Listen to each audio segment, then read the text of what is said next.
अभिमान नहीं होना चाहिए कि हम कुछ समाज के लिए करते हैं या कुछ कर रहे हैं। सच ये है कि कोई त्याग वाग हम लोग नहीं करते हैं, हम तो बस कर्ज चुका रहे हैं।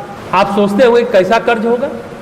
कभी आपने विचारा है ये जो प्राणवायु है, ये जो ऑक्सीजन है जिससे हम जिंदा रहते हैं, जो हम श्वास लेते हैं, अगर ये प्रकृति माता भगवती माता अगर ऑक्सीजन न दे, प्राणवायु न दे, प्राण ऊर्जा का संचार न करे, वैश्वानर देव अगर प्राण पृथ्वी पर न बिखेरे, चंद्रदेव अमृत न बिखेरे, हम जिंदा रह पाएंगे? ये जल, ये वायु, ये अग्नि, ये कह सकते हैं पूरी पृथ्वी, पूरा आकाश हमें मुफ्त में मिला है ना? ऐसा लगता है कोई चीज़ मुफ्त में यहाँ प्रकृति में नहीं मिलता। अगर आप इन पांचों के लिए अपना फर्ज करते हैं, अपना दायित्व निभाते हैं, सिर्फ शोषण और दोहन नहीं पोषण भी करते हैं, तो कर्ज चुकाते हैं। कुछ त्याग नहीं अपना माँ, बस कर्ज चुकाते हैं। प्रकृति माँ का हम कर्ज चुका रहे हैं। इस भाव से अगर हम करते हैं, अगर हम यज्ञ करते हैं, यज्ञ के माध्यम से वातावरण के प्रदूषण को दूर करते हैं, पर्यावरण को संतुलित करते हैं, प्रदूषित वायु को शुद्ध करते हैं, तो सच ये है कि हम कर्ज चुका रहे हैं। अगर हम शिवलिंग पर, आत्मलिंग है जिसे विश्वलिंग कहते हैं, उस पर जल देते हैं, दूध चढ़ाते हैं, बेलपत्र चढ़ाते हैं श्रावण मास में, जो आज सभी लोग अपने अपने घर में थाली में कर रहे हैं फोटो के सामने, और पूरा रुद्राभिषेक कर रहे हैं गायत्री शक्तिपीठ के माध्यम से। यहाँ से जो मंत्रोच्चारण का पूरा वीडियो के सामने बैठ करके सारे लोग घर में कर रहे हैं। क्या आप पत्थर पर जल चढ़ा रहे हैं, दूध चढ़ा रहे हैं? जल और दूध की बर्बादी है? नहीं, आप पूरे कायनात को, पूरे सृष्टि को अभिसिंचित कर रहे हैं। ये है शिवलिंग का महत्व, आत्मलिंग का महत्व। वो पत्थर नहीं है। हमने हमेशा कहा ये शिवलिंग का आकार जो परमाणु रिएक्टर का आकार होता है। आप जितने भी Bhabha atomic research centre Bombay देख लें या जाकर के नासा में देख लें, फ्लोरिडा में, हम तो वहाँ भी देखें, वो शिवलिंग के आकार का। जैसे शंकर प्रलय के देवता है, परमाणु रिएक्टर विस्फोट होता है तो क्या होता है आप सभी जानते हैं। ये रिसर्च का विषय है। आप उस पर जल डाल करके उनके रौद्र रूप को शांत करते हैं, ठंडा करते हैं, फिर कहीं बाढ़, भूकंप, अकाल, सूखा, अगलगी नहीं होता। ये सृष्टि का एक सूक्ष्म रहस्य है। हम उसे अनावृत नहीं कर पाते तो सोचते हैं ये अंधविश्वास है। नहीं नहीं, ये अंधविश्वास नहीं। आप पूरे भाव भक्ति के साथ, मंत्रोच्चारण के साथ सिर्फ जल चढ़ाते हैं, फिर वो घटित होता है, उनका रौद्र रूप शांत होता है, फिर पृथ्वी में संतुलन आता है, प्रकृति में संतुलन आता है, पर्यावरण में संतुलन आता है। पर्यावरण जो हमें घेरे हुए है, कौन घेरे? हमें हवा घेरे हुए है ना। उस आवरण को सही रखना है ना, वायु को शुद्ध करना है, प्राण वायु को बढ़ाएं यज्ञ करके, मंत्रोच्चारण करके। भगवान की ये सृष्टि है, उसको सुरभित, सुगंधित, पुष्पित, पल्लवित, विकसित करने के लिए हम कुछ करें। लेकिन त्याग कर रहे हैं इस अहंकार के साथ नहीं, उस भाव के साथ नहीं, बस कर्ज चुका रहे हैं इस भाव के साथ। जिस तरह रहीम कभी दान करते समय सिर झुका लेते थे। लोग पूछते थे आप क्यों झुका लेते हैं? बोलते मुझे शर्म आती है, देनहार कोई और है, दे कोई और रहा है, लोग समझ रहे हैं हम दे रहे हैं, इसलिए मुझे शर्म आती है, इसलिए सिर झुक जाता है। ये भाव होना चाहिए। कुछ त्याग नहीं अपना माँ, बस कर्ज चुकाते हैं, श्रद्धा पूरित होकर 2 असुर चढ़ाते हैं, माँ तेरे चरणों में हम शीश झुकाते हैं। कितनी अच्छी बात है। ये प्रज्ञा गीत अभी हम लोगों ने गाया। प्रायः लोग प्रश्न करते हैं मुक्ति का अधिकारी कौन है, ज्ञान का अधिकारी कौन है? बुद्धिमान लोग हैं, जो पढ़े लिखे लोग हैं, क्या मूर्ख लोग हैं, मूढ़ लोग हैं जिनको क ख ग घ का ज्ञान नहीं है? क्या वो ज्ञान के अधिकारी नहीं हो सकते, मुक्ति के अधिकारी नहीं हो सकते? पूज्य गुरुदेव ने बहुत अच्छी बात कही। इस बात को समझना है। मूर्ख 2 प्रकार के होते हैं, पहले ये भी समझिए। एक मूर्ख जिसे क ख ग घ का ज्ञान नहीं है, उसे हम संसारिक मूर्ख कह सकते हैं। लेकिन एक और मूर्ख होता है जिसके मन में, जिसके चित्त में प्रकाश नहीं, अंधेरा है, वो मूर्ख है। उसी तरह जैसे अज्ञान की तरह ज्ञान भी 2 तरह का होता है, एक बौद्धिक ज्ञान और दूसरा होता है तत्व ज्ञान। बौद्धिक ज्ञान जिससे जीवन के सार तत्व को जान लिया, वो तत्व ज्ञान। जिससे संसार को जाना, फिजिक्स, केमिस्ट्री, बॉटनी, जूलॉजी, सारा सब कुछ पढ़ा लिखा पढ़ाया, वो क्या कहलाएगा? बौद्धिक ज्ञान वाला। जिस तरह सांसारिक मूर्ख होता है एक, जिसे क ख ग घ नहीं आता, और दूसरा मूर्ख होता है जिसके मन में अंधेरा प्रकाश नहीं है। और ज्ञान भी दो तरह का है, एक बौद्धिक ज्ञान, एक तत्व ज्ञान। जैसे आपने कुछ पढ़ा, पढ़कर पढ़ा दिया अपनी स्मरण शक्ति के आधार पर, तो पढ़ाई की स्मरण शक्ति सही है, आपको याद रहेगा। कोई भी विषय पर पढ़ाई की हो तो आप पढ़ा दिए, ये बौद्धिक ज्ञान। लोग कुछ अतीन्द्रिय क्षमता संपन्न व्यक्ति हैं, ज्योतिष शास्त्र के ज्ञाता हैं, ज्योतिष की गणना करके कुछ भी जाना, ये भी बौद्धिक ज्ञान है।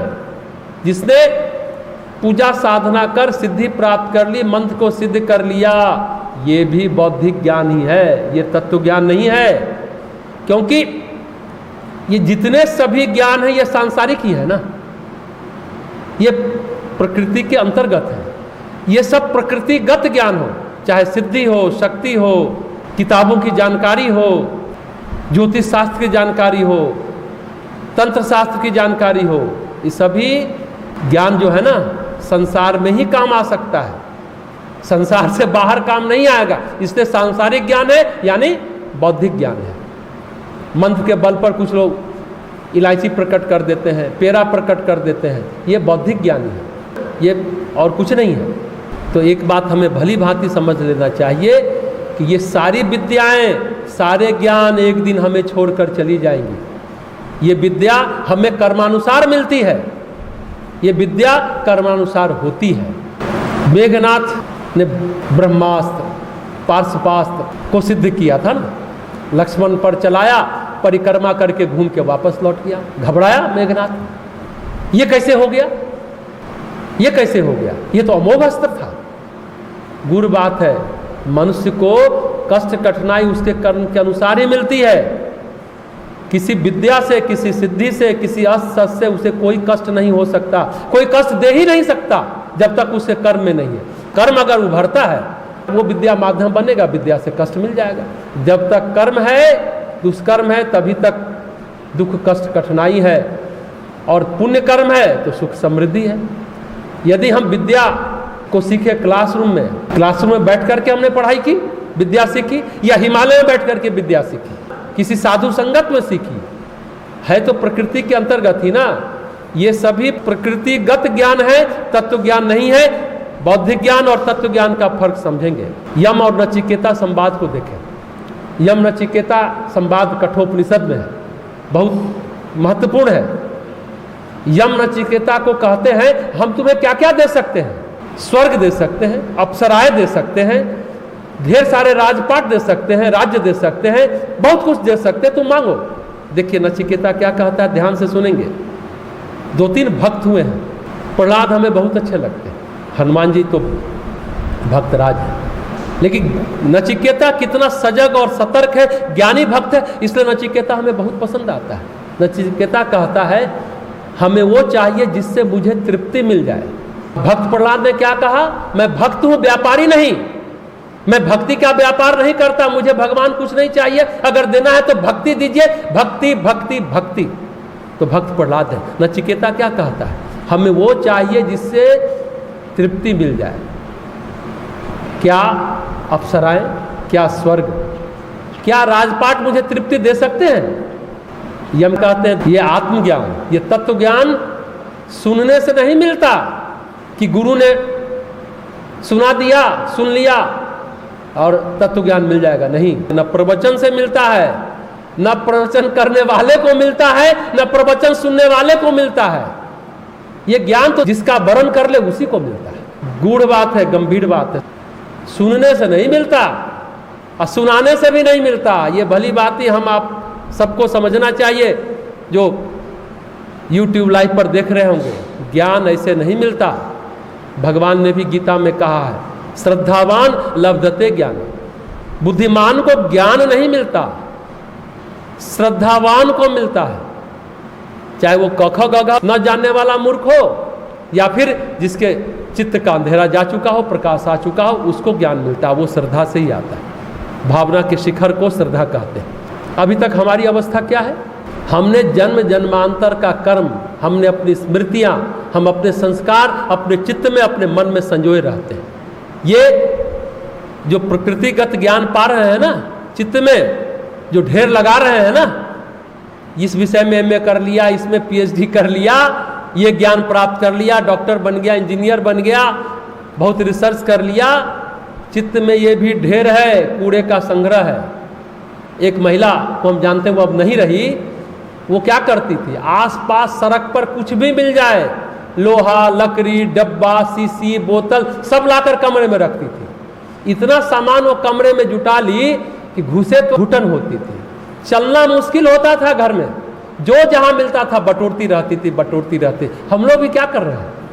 सच ये है कि हमने भी अपने चित्त की वही अवस्था बना ली है, बेतरतीब स्मृतियों का, बेतरतीब कर्मों का, जाने अनजाने, सोचे समझे बिना हम सारे संस्कारों का अपने चित्त में संग्रह करते रहते हैं। जब तक संग्रह को हम निर्भर नहीं करेंगे, उस बोझ को हटाएंगे नहीं, तब तक हमारा चित्त शुद्ध नहीं होगा।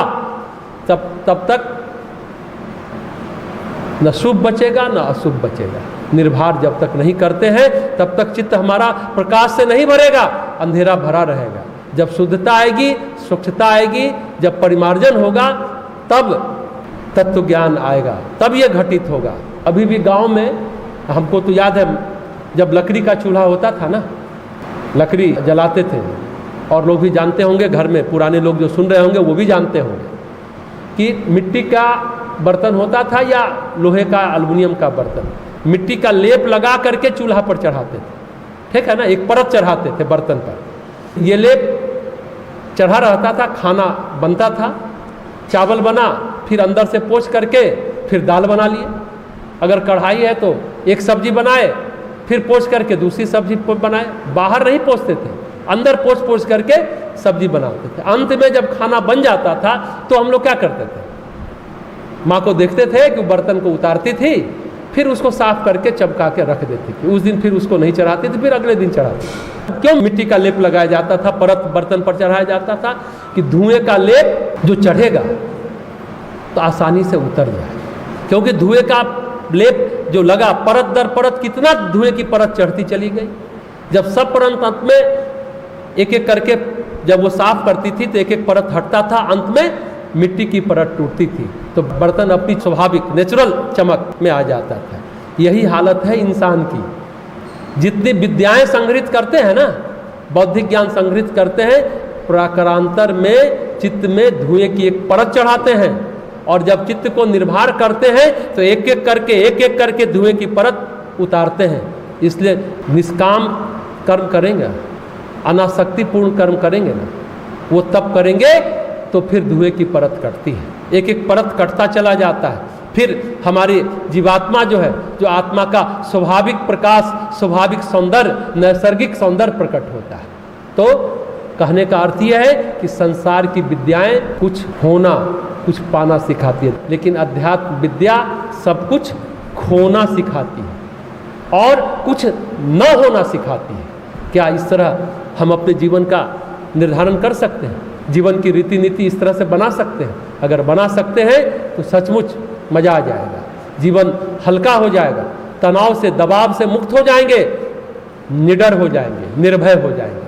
हम लोग सोचते रहते, कोई अगर हमें परेशान कर रहा है, बाधा डाल रहा है, बहुत विचलित हो जाते हैं, बहुत हिल जाते हैं, परेशान होते हैं। कर्म होगा तभी कोई विद्या से हमें परेशान कर देगा, नहीं तो कोई परेशान नहीं कर सकता। सच ये है कि वो हमारे कर्मों को उभार रहे हैं और अपने कर्मों को बढ़ा रहे हैं, अपने कर्म को संग्रहित कर रहे हैं, अगर कोई किसी को कष्ट दे रहे हैं। इतनी अकल हम सबको आनी चाहिए कि श्रेय और प्रतिष्ठा मिथ्या है। परम पूज्य गुरुदेव तो कभी कभी अपनों से अपनी बात में कहते थे,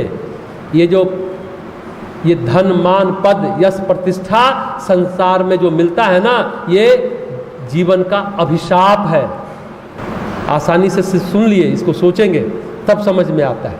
इसलिए पतंजलि भी सिद्धि की चर्चा करते हैं, विभूति की चर्चा करते हैं। तीसरे अध्याय में ये सारी बातों को गिनाते हैं, पतंजलि के जो योग सूत्र हैं। अंत में एक सूत्र कहते हैं, तद वैराग्यादपि दोष बीज क्षय कैवल्यम। ये जो वैराग्य आएगा ना, इस सबको हटा देगा।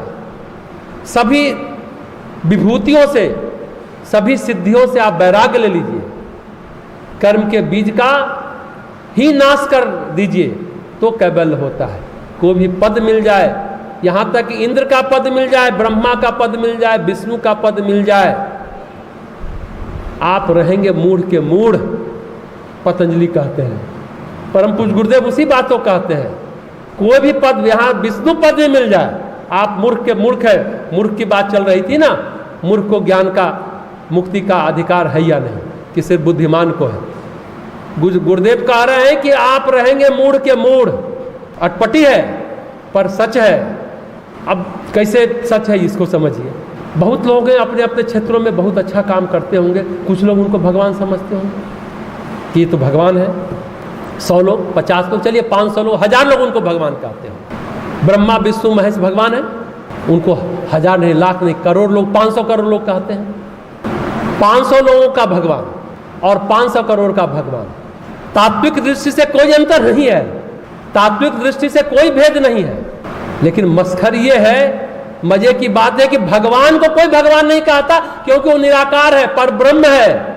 उसको कोई देखा नहीं तो उसको कोई भगवान कहता ही नहीं है। जो रूप और आकार में है, जिसकी कथा कहानी को जानता है, जिसके विशेष शक्ति को देखा है, अनुभव किया है, उसको हम लोग भगवान कहते हैं। लेकिन जो भगवान है, हम उसको भगवान नहीं कहते। चाहे 500 का भगवान हो या 500 करोड़ का भगवान हो, तात्विक दृष्टि से दोनों भगवान ही कहलाएंगे ना। जिसने सूरज बनाया, जिसने चांद बनाया, जिसने विष्णु बनाया, जिसने ब्रह्मा बनाया, जिसने दुर्गा बनाई, जिसने काली को बनाया, उसको कोई भगवान नहीं कहता, इसलिए कि वो निराकार है, दिखता नहीं है।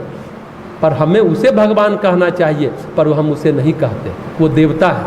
आज की गीता में, अगर भगवत गीता का आज का अगर एपिसोड देखेंगे, इसमें यही है, देवता और भगवान में क्या अंतर है, आप देखेंगे तो उसमें भी ये बातें समझ में आएंगी। तो कोई भगवान नहीं है। तो बात यह है कि प्रकृतिगत विद्या, वो कितनी भी हो, कितने भी आप डिग्री प्राप्त कर लिए हो, विद्वान हो, वो है अज्ञान ही। बौद्धिक ज्ञान प्रकृतिगत ज्ञान है। चित्त का अंधेरा मिटाने का प्रयास अगर हम नहीं करते हैं तो हम मूढ़ के मूढ़ हैं, मूर्ख के मूर्ख हैं। तत्वज्ञान जिसे चित्त संपूर्ण रूप से शुद्ध हो जाता है, उसी को तत्वज्ञान कहते हैं। जब चित्त संस्कार से, कर्म से मुक्त होता है, सब चीज़ों से मुक्त हो जाता है, बर्तन जब चमक जाता है, उसी को कहते हैं कर्म मुक्ति।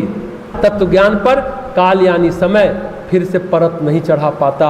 जब तत्वज्ञान होता है फिर धुएं की परत नहीं चढ़ेगी। तो पहली बात है बर्तन का साफ होना, और दूसरी बात है बर्तन का ही छूट जाना, यानी चित्त का लय हो जाना। तत्व ज्ञान होने पर यह बात घटित होती है। जब तक चित्त है तब तक आप उस पर कुछ ना कुछ परत चढ़ा सकते हैं। शुद्ध होने के बाद उसे अशुद्ध कर सकते हैं, दूसरे दिन फिर चूल्हे पर चढ़ा सकते हैं। 1-2 दिन बर्तन के चमकने के बाद अगर आप छोड़ भी देंगे ना, तो भी कुछ ना कुछ परत आ ही जाता है, ठीक है। लेकिन जब तत्व ज्ञान हो जाता है तो कोई लेप नहीं चढ़ता चित्त पर, अगर प्रकाश आ गया है। इसलिए कबीर कहते हैं, घूंघट के पट खोल तुझे पिया मिलेंगे। घूंघट के पट खोल, ये पट क्या है, घूंघट है क्या? ये मानकर चले काला चादर आप ओढ़े हैं। काले कपड़े की चादर क्या है? तमोगुण की चादर है। लाल कपड़े की चादर क्या है? रजोगुण की चादर है।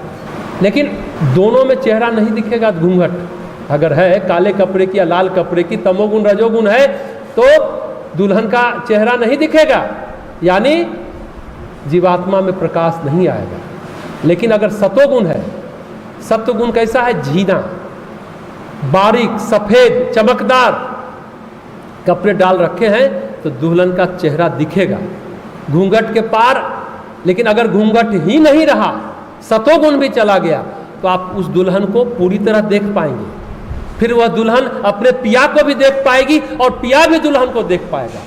जब तीनों गुणातीत अवस्था हो जाती है तो आप अपने परमात्मा को देख सकते हैं और परमात्मा उस आत्मा को देख सकती है। आत्मा परमात्मा को देख पाता है। यानी जब हमने कहा गुणातीत अवस्था में ज्ञान मिलता है, प्रकृति के पार तत्व ज्ञान मिलता है, जिसे आध्यात्मिक ज्ञान कहते हैं। पर शुद्ध तत्व तक पहुंच जाने पर सारे विकार छीन हो जाते हैं। हाँ, तत्व ज्ञान को प्रकट करने के लिए, संसार में बताने के लिए कितने ऋषि महर्षि हुए हैं, कुछ मैं उनका बच जाता है। उसको आप सात्विक मैं हम कह सकते हैं। मैं रहेगा तभी तो अभिव्यक्ति हो पाएगी कोई चीज की। आप विचार को अभिव्यक्त कर पाएंगे तो व्यक्ति के सत्व भाव में सत्व मैं बचा रहता है। तमोगुण का मैं नहीं, स्वार्थ अहंकार का रजोगुण वाला मैं नहीं, अगर वो बच गया, प्रकृति के अंतर्गत है सत्व में, उस तत्व ज्ञान की अभिव्यक्ति के लिए कैसा होगा? पानी पर लकीर की तरह हुआ मैं होगा। दो लकीर होता है ना, पत्थर की लकीर और पानी की लकीर।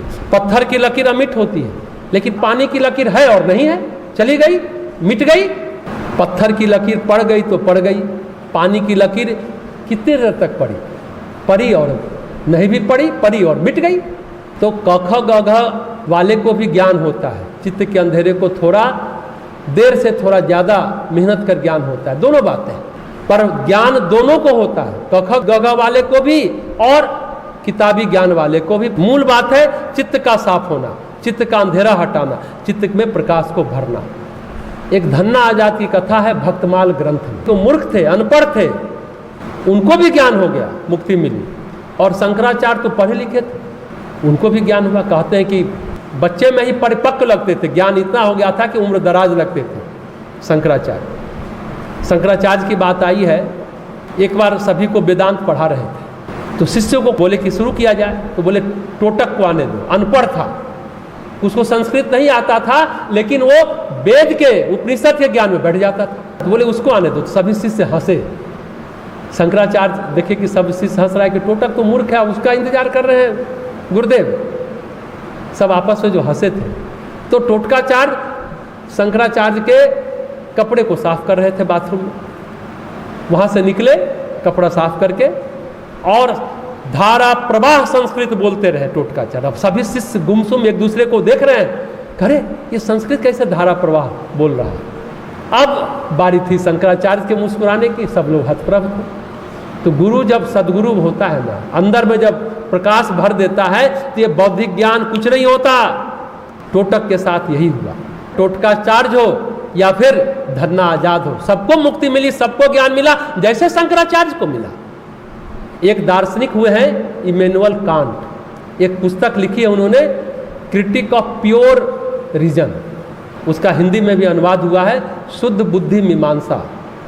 उसका निष्कर्ष यही है, बुद्धि हो या फिर शुद्ध बुद्धि हो, ये भी हो सकता है, पर चाहे बुद्धि हो या न हो, चित्त शुद्ध हुए बिना बात नहीं बनती। आपके अंदर बुद्धि हो या न हो, शुद्ध बुद्धि है तो भी हो सकता है, बुद्धि न हो तब भी हो सकता है। बुद्धि को शुद्ध करिए, वही है शुद्ध बुद्धि मीमांसा। और बिना चित्त शुद्ध किए बात बनती नहीं है। जब चित्त का अंधेरा हटता है तो जाने अनजाने, मतलब आप ज्ञान आपके अंदर हो या ज्ञान न हो, आप मुक्त हो जाते हैं। जान गए तो, नहीं जान गए तो। अब हम एक डॉक्टर को जानते हैं, वो दारू पीते हैं, सिगरेट पीते हैं, उनको क्या कहेंगे? मूर्ख कहेंगे या पढ़े लिखे कहेंगे, समझदार कहेंगे, ज्ञानी कहेंगे या अज्ञानी कहेंगे? जब आप स्वास्थ्य का मर्म और महत्व जानते हैं, फिर क्यों पी रहे हैं आप? फिर आप क्या हैं? मूर्ख हैं या समझदार हैं? किताब तो बहुत पढ़े हुए तभी डॉक्टर बने हुए, MBS किए थे, MD किए हुए, अभी TB हो गया, लंग्स में पानी आ गया, अब बीमार तो मेरे पास खबर आई। तो बात यह है कि समर्पण होना चाहिए। समर्पण हो या बुद्धि हो, दोनों को ही चित्त शुद्ध करना पड़ता है। भाव में समर्पण आपने किया, और बुद्धि वाले भी जब चित्त शुद्ध करते हैं तो अपने आप अर्पण हो जाता है, समर्पण हो जाता है। बुद्धिमान आदमी 4 किताब पढ़ लेगा, 4 बात सोच लेगा, बुद्धिमान आदमी ऐसा करता है। लेकिन बुद्धिहीन, जिसकी बुद्धि प्रखर नहीं है, वो क्या करेगा? वहां जोड़कर प्रार्थना करेगा, भाव भक्ति से करेगा, मुक्ति को पा लेगा। हमारे एक मित्र हैं, प्रत्यक्ष रूप से ऐसे दोनों लोगों से एक ही समय में मिले। 87 या 88 की बात है, 1987 1988 में वो पांडिचेरी गए हुए थे। एक बुद्धिमान से मिले श्री अरविंद आश्रम में, KG सेठना, जिसे अरविंद ने नाम दिया था अमल किरण। KG सेठना पारसी थे, बंबई के रहने वाले थे, बहुत पैसे वाले थे और बहुत ज्ञानवान थे। और 1922-23 की बात है, उस जमाने में उनके पास कार, मोटर, सारे सुविधा साधन से संपन्न थे। और MA इंग्लिश में उन्होंने किया था और गोल्ड मेडलिस्ट थे। देश विदेश की पत्रिकाओं में KD सेठना के लेख छपते थे।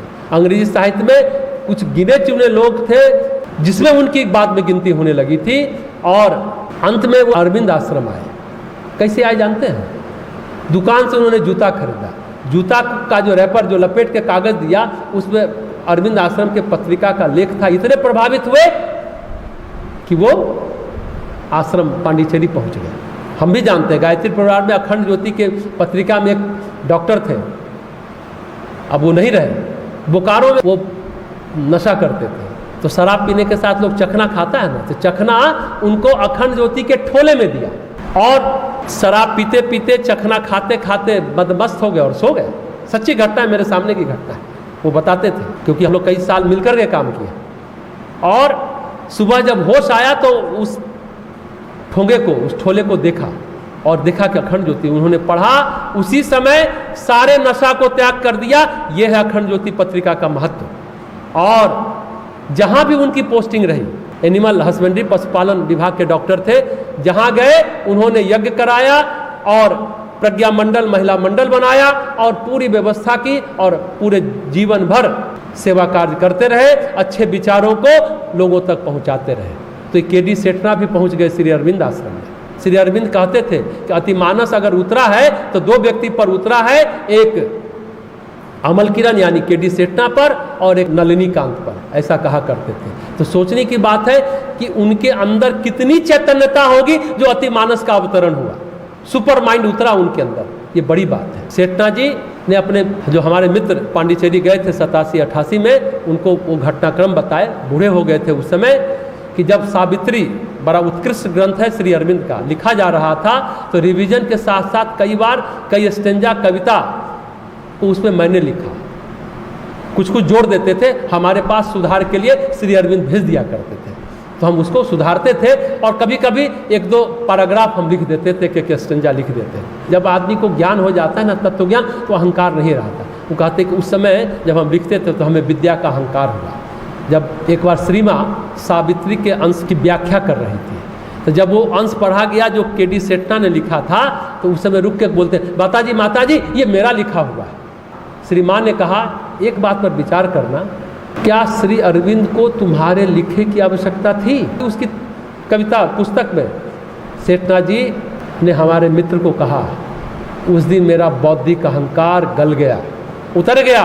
उस दिन समझ में आया कि बुद्धि की एक सीमा है पर भाव की सीमा अनंत है। उस दिन से मैंने अपने को गलाना शुरू किया और गलते गलते अपने को परिमार्जित करते करते हम यहाँ तक पहुँचे हैं। और मेरा ये निष्कर्ष है कि बुद्धि सार तत्व नहीं है, बुद्धि सार नहीं है। इसलिए उन्होंने कहा, उपनिषद कहता है, हमारे मित्र ने कहा, तर्क प्रतिष्ठानम, तर्क की बुद्धि की उपनिषद में कोई प्रतिष्ठा नहीं है, कोई सम्मान नहीं है।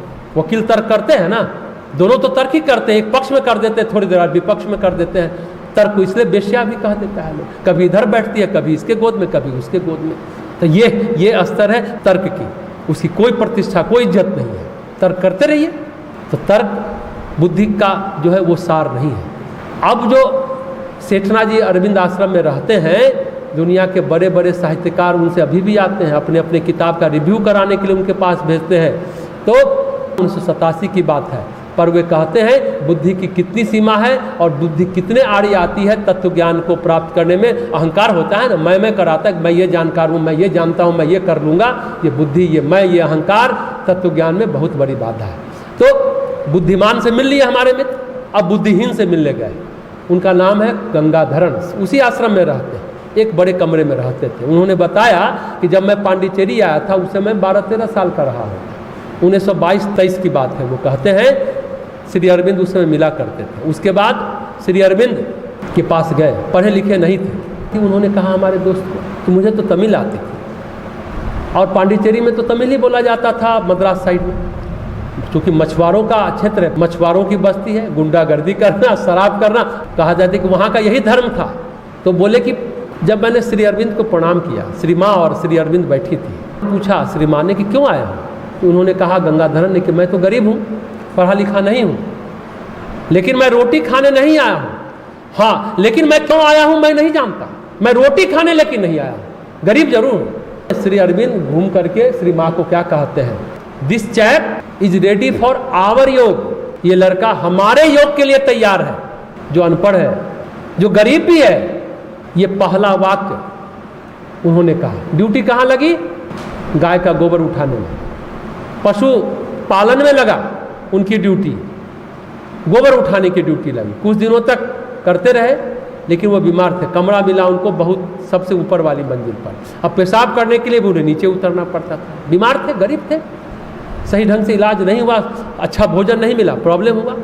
अब क्या हुआ, बार बार पेशाब करने के लिए नीचे आना पड़ता था, घिसट घिसट कर उतरते थे। लेकिन कभी उन्होंने कोई शिकायत गंगाधरन जी ने नहीं की। अच्छा, शिकायत क्यों नहीं की?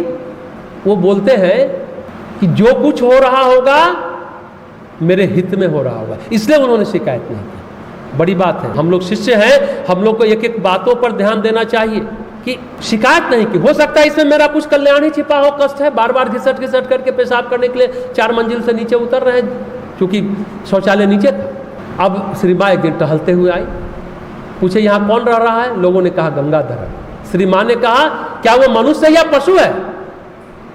मनुष्य अगर है तो फिर से यहाँ क्यों रखा है? फिर उन्हें नया कमरा दिया गया। फिर श्री अरविंद नहीं रहे, माता जी भी नहीं रही, सामान गंगाधर काम करते रहे। एक दिन उनके मन में आया, वो हमारे मित्र को सारी बात सुना रहे हैं, 87 की बात है ये, कि मैं तो पढ़ा लिखा नहीं हूँ, मैं तो जिंदगी भर गाय का गोबर उठाया, साफ सफाई की, कभी कुछ किया तो कभी कुछ किया, और खुद सोचते रहे कि मैं आध्यात्मिक ज्ञान के लायक नहीं। तो क्या करते थे, श्री अरविंद की सावित्री पुस्तक, लाइफ डिवाइन पुस्तक जो बहुत चर्चित पुस्तक है, उसको अपने पूजा वेदी पर लाल कपड़े में मोड़ करके रखते थे, प्रार्थना करते थे, अगरबत्ती धूप बत्ती दिया दिखाते थे कि हमको तो आध्यात्मिक ज्ञान मिलेगा नहीं, हम तो ये पढ़ ही नहीं पाएंगे लाइफ डिवाइन और सावित्री को, बहुत दूर की बात है मुझे आध्यात्मिक ज्ञान मिले। उन्होंने मित्र को दिखाया, दोनों पुस्तक लाल कमरे में उनके कमरे में रखी हुई है। तो एक दिन क्या किया, श्री अरविंद का ध्यान करके बोले क्या मुझे तत्व ज्ञान, मुझे आध्यात्मिक ज्ञान नहीं मिल सकता? कैसा होता होगा अतिमानस? अतिमानस शब्द बड़ा महत्वपूर्ण शब्द है श्री अरविंद आश्रम में, सभी के लिए, वहाँ कुछ ज़्यादा जिज्ञासा थी, मुझे तो मालूम नहीं है। एक आए, कहते हैं गंगाधरन कि कमरे का दृश्य बदल गया, कमरा प्रकाश से भर गया। श्री अरविंद प्रकाश स्वरूप में वहाँ उपस्थित हो गए। उन्होंने एक लोटा पानी मांगा, और पानी जो लोटा ले रहे हैं, अपने को देख रहे हैं, सब लोटा भी प्रकाश से भरा हुआ है। श्री अरविंद ने कहा ये जो तुम अनुभव कर रहे हो यही अतिमानस है, यही अतिमानस का प्रकाश है। तुम परेशान न हो कि मेरे पास क्या है, मौन शांत तुम्हारी तपस्या चल रही है, मैं तुम्हारा ध्यान रख रहा हूँ, तुम गंतव्य तक पहुँचोगे।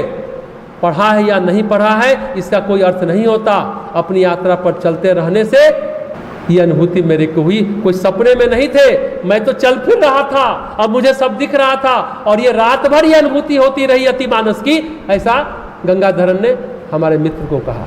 तो निष्कर्ष यह है कि बुद्धि की यात्रा, बुद्धिहीन की यात्रा हो या बुद्धिमान की यात्रा, दोनों गंतव्य तक समान रूप से दोनों की चल रही थी। सेठना जी की भी चल रही थी और गंगाधर की चल रही थी। सेठना और गंगाधरन एक ही समय में हमारे मित्र को पांडिचेरी में मिले थे, और ये बहुत गूढ़ बात है, बहुत समझने की बात है। तो मूल बात यह है कि भावना के शिखर पर अगर आप हैं तो बात बनती चली जाएगी। सांसारिक दृष्टि से सेठना परम बुद्धिमान थे, जिनके लेख देश विदेश में छपते थे, जनरल में छपते थे, पत्र पत्रिकाओं में छपते थे, लेकिन उनकी बुद्धि आड़े आती रही। उनको बाद में समझ में आया, और गंगाधरन तो बुद्धिहीन थे। पर जब दोनों ज्ञानी बने और दोनों की यात्रा समान रूप से चलती रही, चूंकि भावना का शिखर को छुआ तो अतिमानस का अवतरण हो गया। गंगाधरन को उन्होंने, श्री अरविंद ने अतिमानस का अनुभव कराया। दोनों सुपात्र हैं, तो शंकराचार्य जैसे ज्ञानी हो या टोटकाचार्य जैसे मूढ़ भी हो, टोटक कहते थे अब टोटकाचार्य कहलाने लगे, या फिर कह सकते हैं गंगाधरन जैसे हो। सभी अपनी अपनी यात्रा पर चल सकते हैं, सभी ज्ञान के अधिकारी हैं। बुद्धि का होना या बुद्धि का ना होना नुकसानदायक नहीं होता। अब मूल बात समझिए, बुद्धि का होना या बुद्धि का ना होना नुकसानदायक नहीं होता। इस जीवन यात्रा में सबसे ज्यादा नुकसान क्या है, सबसे बड़ा अवरोध क्या है? सबसे प्रधान अवरोध है वह है मनुष्य का मैं, अहंकार। अहंकार बुद्धिहीन को भी होता है, बुद्धिमान को भी होता है। अहंकार आड़े आता है तो फिर कुछ भी होता है। सारे झगड़े की जड़ है मैं, और ये मैं शरीर के शिथिल होने पर भी शिथिल नहीं होता। शरीर के शिथिल होने पर भी अहंकार शिथिल नहीं होता। आप बुजुर्ग लोग को देखिए तो लगता है उनको कहाँ होना चाहिए और कहाँ है। बड़े बड़े हमने संत महात्माओं को भी देखा है, बड़े बड़े ज्ञान देने वाले लोगों को भी देखा है कि वो कहाँ है और कहाँ होना चाहिए। जो अरविंद आश्रम में हमारे मित्र कहते हैं, वैसे बुजुर्ग को हमने देखा जो जीवन का मक्खन खा रहे हैं। मक्खन क्या है? मक्खन दूध का सार है ना। जो जिंदगी का जीवन का सार खा रहे हैं ऐसे बुजुर्ग। नीरज वरण से भी मिले, वो भी 87-88 साल के थे। जितने से मिले थे सब बूढ़े हो चुके थे। लेकिन जिनको मक्खन नहीं मिला, हमारे मित्र कहते हैं कि हमने भी उन्हें श्री अरविंद आश्रम में देखा, जो मक्खन नहीं खा रहे थे लेकिन बूढ़े थे। उनका नाम उन्होंने कहा अरविंद बसु। वो बड़े विद्वान थे, ऑक्सफोर्ड यूनिवर्सिटी में फिलॉसफी के प्रोफेसर थे और बाद में पांडिचेरी आ गए थे। तो नीरज वरण हो, सेठना है, वो ज्ञानी है, लेकिन अरविंद बसु कहते हैं बुद्धिमान है, बौद्धिक लोग कहलाएंगे। वो कहते हैं कि उनके पास एक पुस्तक आई थी और वो सामने रखी थी, उसमें ट्राइड फिलॉसफी कहते हैं। ट्राइड फिलॉसफी का नाम आपने सुना है? किसी ने उनको रिव्यू करने के लिए भेजा था, मनोरंजन बसु ने, अरविंद बसु को, कि आप इसको देखिए।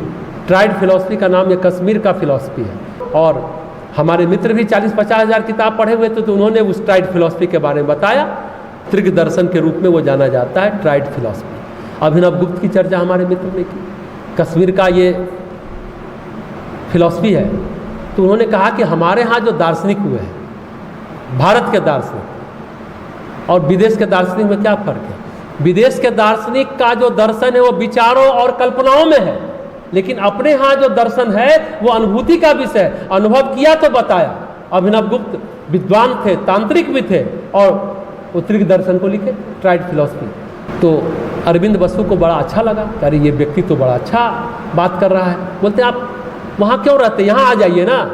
तो हमारे मित्र ने भी बड़े आराम से सटीक जवाब दिया, वहाँ क्यों रह रहे हैं, यहाँ आ जाए। तो बोले कि मैं वहाँ अपना कर्म काट रहा हूँ, इसलिए रह रहा हूँ। अरविंद बसु ज्ञानी थे लेकिन तत्व ज्ञान नहीं मिला। कैसे? उन्होंने कहा कि मुझे अतिमानस का अनुभव नहीं हुआ है, मैं उसके लिए कोशिश कर रहा हूँ। ईमानदार कथन अरविंद बसु ने भी कहा। और वहाँ अरविंद आश्रम में चंद्रदीप त्रिपाठी से मिले, जिन्होंने श्री अरविंद के लेटर का, पत्रों का अनुवाद किया था। और एक और व्यक्ति से मिले, हमारे मित्र जो उनका वर्णन करते हुए कहते हैं KR अयंगर, श्रीनिवास अयंगर उनका नाम था।